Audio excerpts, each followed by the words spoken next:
يا صباح الخير، صباح النور، صباح الهنا، صباح السعادة.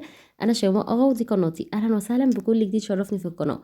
قبل ما نبدأ الفيديو أحب أقول لكل لسه ما اشتركش في القناة يا ريت يشترك في القناة ويفعل زر الجرس ويحط لنا لايك ويسيب لنا تعليق حلو كده زيكم. اللهم صل وسلم وبارك على سيدنا محمد وعلى أهله وأصحابه أجمعين. وحشتوني كتير كتير كتير كتير.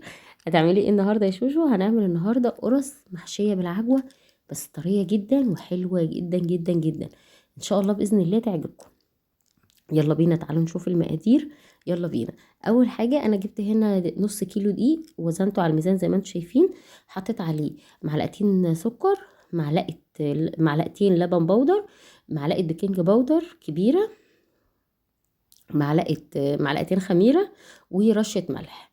يبقى حطينا نص كيلو دقيق عليه معلقتين سكر، معلقه 3 معالق او معلقتين لبن بودر، عليهم رشه الملح، عليهم معلقه كبيره بيكنج باودر، وعليهم معلقتين خميره، وقلبت كل ورشه الملح، وقلبت كل المكونات دي مع بعض. طيب هتعجني بايه بقى؟ هنحط عليه كمان نص كوبايه من كوبايات المعياريه ديت، نص كوبايه زيت. ماشي، احنا النهارده هنعمله بالزيت، فحطيت نص كوبايه زيت وهقلبه كويس جدا واعجن بلبن. لو عندك زبادي اعجني بيه هو واللبن وميه كمان، ولو عندك لبن رايب يبقى حلو جدا. انا كان عندي يعني علبة زبادي، وحطيت كمان كملت عليها بقى باللبن الحليب، وعجنت بقى كل الخلطة بتاعتنا دي، وهتطلع لك قرص ما شاء الله اللهم بارك. حاجة كده تحفة جميلة جدا جدا جدا. جربي الطريقة دي هتعجبك قوي، وهي مش مكلفة. نص كيلو دقيق مع كوباية زيت.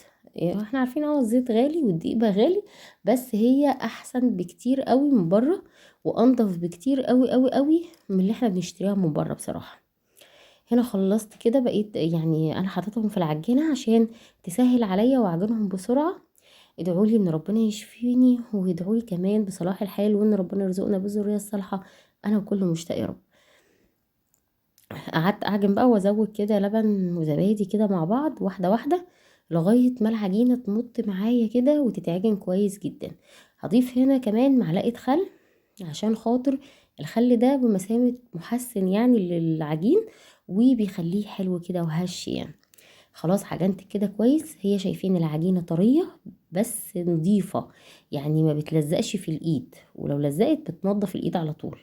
طريه زي ما انتم شايفين كده، يعني ما تخليهاش طريه قوي، وفي نفس الوقت ما تبقاش يابسه قوي، ما تبقاش جامده قوي، بس تبقى بتمط كده وتتعجن كويس. كل ما العجينه كانت طريه وبتمط معاكي وتتعجن كويس، هتطلع لك قرص طريه جدا وحلوه قوي قوي قوي كمان. انا لميت كده العجين من البوله، شايفين ما شاء الله اللهم بارك، العجينه حلوه ما فيهاش فراغات، ناعمه وزي الفل. حوش بقى كل العجين اللي في البوله كده، واحط شويه دقيق في ارضيه البوله، وبعد كده احط العجينه واسيبها تختمر شويه لحد ما نعمل الحشوه بتاعتنا. حشوه جميله جدا جدا. ادي العجينه بقت زي الفل وحطيناها. حطي لي بقى لايك واشتركي في القناه يا عسوله. صلي على النبي عليه افضل الصلاه والسلام. هركنها بقى على جنب واجيب الحشوه بتاعتنا. هتحشي بايه؟ انا هحشي بالعجوه. كنت جايبه نص كيلو عجوه من فتح الله، اول مره اشتريها بصراحه وهجربها. هحط معاها قطعه زبده، يعني حوالي معلقه زبده كده، وشويه سمسم. لو انت عندك سمسم متحمص جاهز هتحطيه على طول مباشر. انا ما كانش عندي سمسم متحمص، يعني السمسم اللي عندي ابيض، فقلت احمصه الاول في معلقه الزبده، وبعد كده اضيف عليه العجوه. انا طبعا مش هعمل نص كيلو عجوه كله، هاخد بس ايه ربعه كده، يعني حوالي ربع كيلو، واعمله بيه. زي ما انتم شايفين كده هحمر بقى السمسم بتاعنا، واحط عليه العجوة، وهضيف عليه رشة ملح بسيطة وشوية قرفة بساط. بتخلي العجوة طعمها حلو قوي، ورشة الملح دي بتعادل كده السكر اللي فيها، بتبقى حلوة جدا.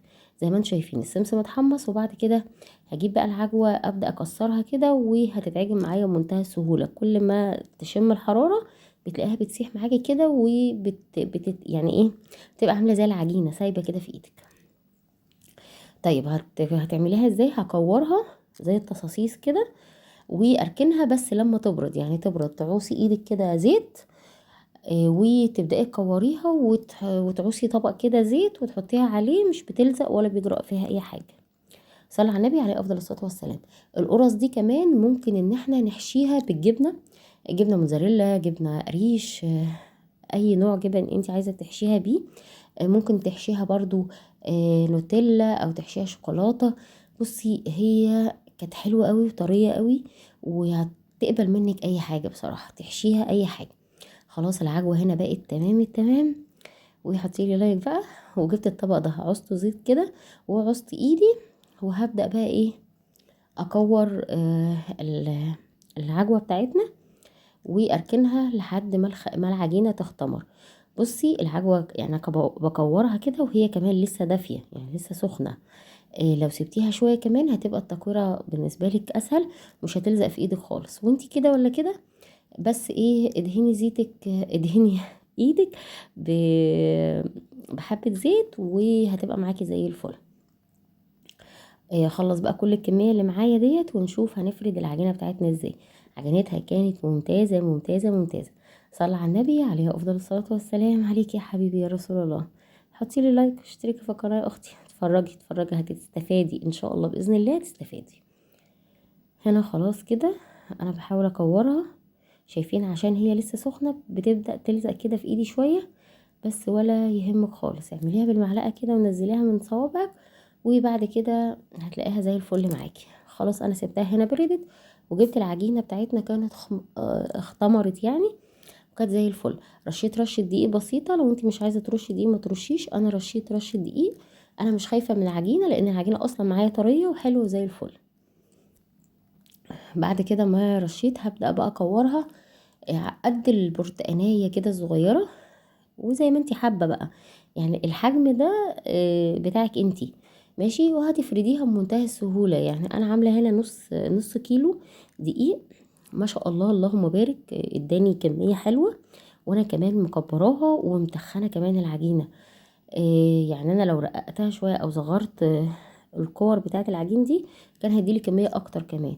وما خدش مني 10 دقايق اصلا، يعني نص ساعة 10 دقايق اقصاها، يعني كنت خلصت اصلا عجين وفرد وكل حاجة. الجو كان النهاردة حر، فالعجينة اختمرت بسرعة، واحنا اصلا حاطين لها بيكنج باودر وخميرة كويسة، وواثقين في الخميرة بتاعتنا والبيكنج باودر، ساعد على ارتفاعها بسهولة وبسرعة. لو عملت كيلو مش هياخد منك وقت، لو عملت 2 كيلو مش هياخد منك وقت على فكرة. سهلة قوي. بتفردي القرصة بتاعتك، بس ما بتفردهاش قوي، ما بترققهاش قوي، عشان طبعا العجوة ما تطلعش من الجهة التانية. وتلميها كده على بعضيها، تعمليها زي الكورة تاني، وتبدأي تفرديها بإيدك وتحطيها في الصاج. انا الصاج كنت دهنة زيت وحطيتها عليه، بس ما فيهاش اي حاجة، سهلة خالص وبسيطة جدا، حلوة جدا جدا جدا. ان شاء الله باذن الله انا واثقة انها تعجبك. جربي بس كده واعملي واتكلي على الله، وهتدعي لي ان شاء الله. خلاص بقى هخلص كل الكمية اللي معايا، هفردها زي ما انتم شايفين. ممكن بقى تبططي كده العجوة جواها لو عايزاها تبقى مفرودة في كل القرصاية يعني، ولو مش عايزاها حطيها زي ما هي كورة كده. طيب لو عايزة تعمليها زي السندوتشات طويلة كده، ممكن تعملي العجوة دي اسطوانة كده بالطول يعني، وتحطيها فيها وتفردي العجينة بتاعتك بالطول وتروليها كده زي السندوتش او زي العيش الطويل. وعايزة تقطعيها، عايزة تسيبيها زي السندوتش كده سيبيها. انا بصراحة ما كانش في دماغي، لان انا مش عاملاها قراقيش، انا عاملاها قرص طرية بس محشية بالعجوة، فما كانش في دماغي ان انا انا كنت عايزاها قرص مدوره عاديه خالص، حتى مش مفتوحه من فوق. ممكن تعملي لها شرايح كده زي ما انا هوريكي في الفيديو، شرايح كده من فوق، او ممكن تعمليها زي الترس كده. بس انا بصراحه ما كنتش انا تعبانه عندي شويه برد، فما كنتش قادره بصراحه اقف بقى وقت طويل واعمل اشكال والحاجات دي. فقلت لا، انا هعملها القرص الطريه البسيطه اللي اللي هي يعني شكلها عادي خالص، ما فيهاش اي رسومات ولا اي حاجه، مفروده مدوره. وهمسحها من فوق بلبن وسكر، واحط عليها سمسم وبس، وتبقى من جوه محشيه. ولو كانت ساده انا اصلا يعني ايه، ما بحبش السكريات قوي، فهي لو كانت سادة كانت هتبقى جبارة كمان، حلوة جدا. يعني قرصاية زي دي بحتة قشطة تنسي العالم واللي فيه بصراحة، يعني حلوة قوي قوي قوي. خلاص هنا انا كنت بعمل دي كده بالطول زي ما انتم شايفين، وهكمل بقى كل الكمية بتاعتي زي ما انتم شايفين كده، ببططها والفها، وحلوة وسهلة وبسيطة يعني. صلى على النبي عليه افضل الصلاة والسلام. عليك يا حبيبي يا رسول الله. وزي ما قلت لك يا امورة، اشتركي في القناة وادعي لنا دعوة حلوة. يلا بقى نخلص كل الكمية اللي معانا ديت لغاية اما حبايبي يحطوا اللايك ويدعوا لي بالدعوة الحلوة. زي ما انتم شايفين كده، انا لو لقيت حتة رقيقة يعني مثلا ولا عجوة باينة فيها، بحاول ان انا اداريها، ما تخليش العجوة تبان قوي عشان ما تتحرقش منك في الفرن وبتبقى ريحتها مش حلوة يعني. فحاولي ان انت ما تخليش العجوة تبان. هنا زي ما انتم شايفين هي بيبقى سمكها تختوخ شويه، بس بتبقى مستويه وطريه وحلوه وجميله. بالسكينه كده، لو عندك سكينه حاميه حاولي تعملي فيها شرايح كده لو عايزه شكلها يعني العجوه يبان منها. بس انا بصراحه ما كانش فارق معايا قوي، عملت كده يعني خطين كده بالسكينه وكسلت بقى اكمل بصراحه. جبت هنا حطيت معلقه لبن بودر على معلقه لبن حليب على نص معلقه صغيره سكر، ودهنت الوش زي ما انتم شايفين كده، واحط عليه بقى شويه سمسم وادخلها الفرن. طيب هتسويه على درجه حراره هفتح من فوق ومن تحت الشوايه والارضيه بتاعه الفرن، وهعملها على درجه حراره 200، واحطها في الرف اللي في النص.